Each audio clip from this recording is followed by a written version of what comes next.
Conventional ACL surgery जो कि endo button और बायो स्क्रू से होती है, और दूसरी सर्जरी जिसका नाम है fibre tape internal brace ACL reconstruction.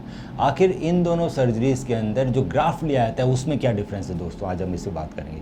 तो दोस्तों, जैसा कि आप सब लोग जानते हैं कि जो एसीएल रिकंस्ट्रक्शन है उसमें हम आप भी के हैमस्ट्रिंग टेंडन को यूज़ करके आपका एसीएल रिकंस्ट्रक्ट करते हैं। तो ये जो दो टेक्निक्स है, कन्वेंशनल बायोस्क्रू टेक्निक और फाइबर टेप इंटरनल ब्रेस, आखिर इसमें जो ग्राफ्ट है उसमें क्या फ़र्क होता है, उसके प्रिपरेशन के अंदर, उसमें इम्प्लांट के अंदर कौन सा ग्राफ्ट लिया जाता है, इस पर डिटेल में आज हम बात करेंगे। तो पहले बात करते हैं जो कन्वेंशनल सर्जरी है जिसमें बायोस्क्रू और एंडो बटन यूज होता है, उसका ग्राफ्ट आखिर कैसा होता है। दोस्तों, जो बायोस्क्रू सर्जरी होती है कन्वेंशनल, उसके अंदर आपके दो हैमस्ट्रिंग टेंडन को निकालने की ज़रूरत पड़ती है। पहले टेंडन का नाम है सेमी टेंडनोसिस, दूसरे का नाम है ग्रेसिलिस। जैसा कि आप देख पा रहे हैं, मैंने इसके अंदर जो ब्लू कलर का है वो सेमी है और जो वाइट कलर के टेंडन है वो ग्रेसिलिस है। इसका एक मॉडल बनाया है। इन दोनों टेंडन को डबल किया जाता है। डबल करने से आपको 4 स्ट्रैंड एसीएल मिलता है, जिसके अंदर 2 मोटे स्ट्रैंड होते हैं, 2 थिक डायमीटर के स्ट्रैंड होते हैं सेमी के, और 2 थिन स्ट्रैंड होते हैं, वो होते हैं ग्रेसिलिस के। इनको नीचे से हम स्टिच लेते हैं ताकि हम इसको पकड़ पाएँ। ये धागा हम एथी बॉन्ड यूज़ कर सकते हैं, फाइबर वायर यूज़ करते हैं, कोई भी धागा यूज़ कर सकते हैं। और ऊपर की तरफ फीमोरल फिक्सेशन हम एंडो बटन से करते हैं। अब इसमें बहुत अलग अलग तरह के डिवाइसेस आते हैं बटन के अंदर। कुछ आते हैं fix loop device. Fix loop device में दोस्तों यहाँ पर मैनुअली गांठ बांधनी पड़ती है, तो ये जो डिस्टेंस है ग्राफ्ट और आपके बटन के बीच का डिस्टेंस फिक्स रहता है। आजकल जो एडवांस आते हैं उसमें एडजस्टेबल लूप होता है। एडजस्टेबल लूप में जैसे जैसे हम ये 2 धागे खींचते हैं तो ये जो डिस्टेंस है ये अपना आप कम होती रहती है, इसको बोलते हैं एडजस्टेबल लूप। ये बटन टाइटेनियम का होता है। बटन और ग्राफ्ट के बीच में ये जो धागा लगा हुआ है ये फाइबर वायर होता है, फाइबर होता है। ये फीमर की तरफ आ गया। नीचे हम इसके अंदर स्क्रूज लगा सकते हैं। अलग अलग तरह के स्क्रू आते हैं, बायो कंपोजिट, पीक, कई तरह के स्क्रू आते हैं, इसमें टाइटेनियम के, स्टील के, बायो कंपोजिट और इस तरह के स्क्रूज यूज़ होते हैं। एक बार आपने टिबिया में ये स्क्रू डाल दिया, उसके बाद जो बचा हुआ टेंडन है इसको बाहर से काट के फेंक दिया जाता है, क्योंकि ये टेंडन हमारे टिबिया से बाहर निकलता है। सो ये जो ग्राफ्ट है इसका जो डायमीटर जनरली हमें जो 4 स्ट्रैंड ग्राफ्ट का मिलता है वो मिलता है 7 या 8 का, जिसके अंदर 2 मोटे ग्राफ्ट होते हैं और 2 पतले ग्राफ्ट होते हैं। ये एक कन्वेंशनल तरीका है एसीएल रिकंस्ट्रक्शन का।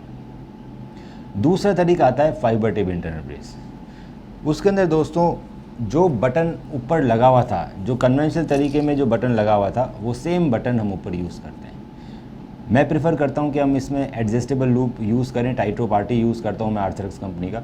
ऊपर बटन लगता है, इसमें नीचे स्क्रू की जगह नीचे ही बटन लग जाता है। तो इसमें 2 बटन लगते हैं। जो स्क्रू टेक्निक होती है उसमें 1 बटन 1 स्क्रू होता है, इसमें अब 2 बटन। इसका जो ग्राफ्ट है वो भी दोस्तों अलग है। इसके ग्राफ्ट में हमें ग्रेसिलिस लेने की ज़रूरत नहीं है, तो सिर्फ हम सेमी टी लेते हैं और सेमी टी को हम 4 बार फोल्ड कर देते हैं, तो हमें जो ग्राफ्ट मिलता है वो ज़्यादा थिकर मिलता है, ज़्यादा मोटा मिलता है। पर इसमें जो चारों थ्रेड्स हैं, जो चारों स्ट्रैंड वो सेमी टी के हैं, इसमें चारों मोटे स्ट्रैंड है। तो इसका जो डायमीटर मिलता है दोस्तों वो आता है 8, 9 या 10 का।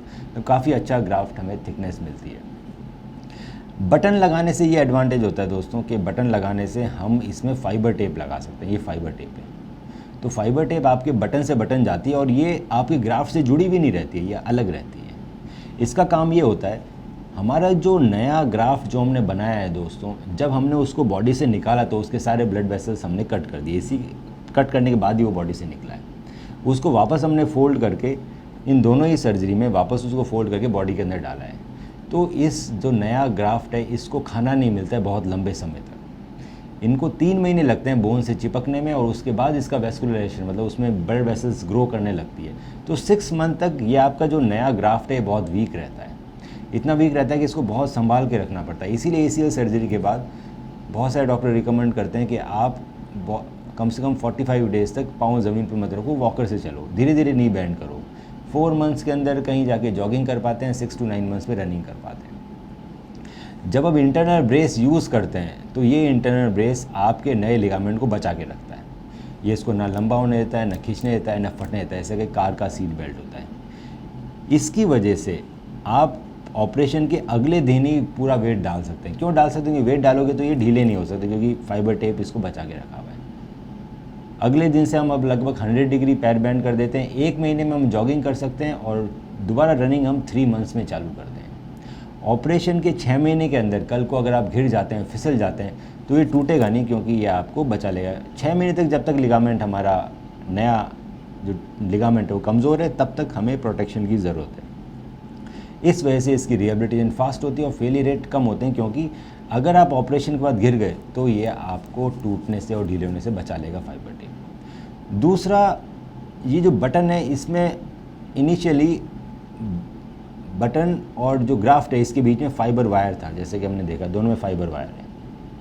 ये फाइबर वायर आपके जो नया ग्राफ्ट है उसको थोड़ा सा नेक्रोज कर सकता है, कट कर सकता है, क्योंकि ये शार्प होता है। आजकल जो जनरेशन 2 के इम्प्लांट है दोस्तों, उसमें टेप आ गई है, तो जैसे देख पा रहे हैं अब ये टेप है, तो अंदर भी टेप होती है, बटन भी टेप वाला आ गया है और साथ में फाइबर टेप भी। तो ये जनरेशन 2 के इम्प्लांट है जिसमें टेप लगी हुई है, वाइट कलर की टेप है। ये नॉन ट्रॉमेटिक होती है, उसमें फिक्सेशन भी ज़्यादा स्ट्रॉन्ग मिलता है। तो ये जनरेशन 2 का इम्प्लांट है जिसके रिज़ल्ट थोड़े बेहतर रहते हैं जनरेशन 1 से।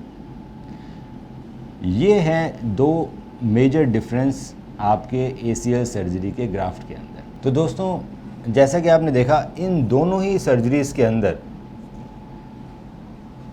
टाइटेनियम का यूज़ होता है, ये बटन टाइटेनियम के होते हैं। दोनों ही सर्जरीज़ के अंदर फाइबर का यूज़ होता है। कन्वेंशनल सर्जरी में भी फाइबर का यूज़ होता है जो बटन से ग्राफ्ट से आता है, और फाइबर टेप इंटरनेट ब्रेस में भी फाइबर का यूज़ होता है।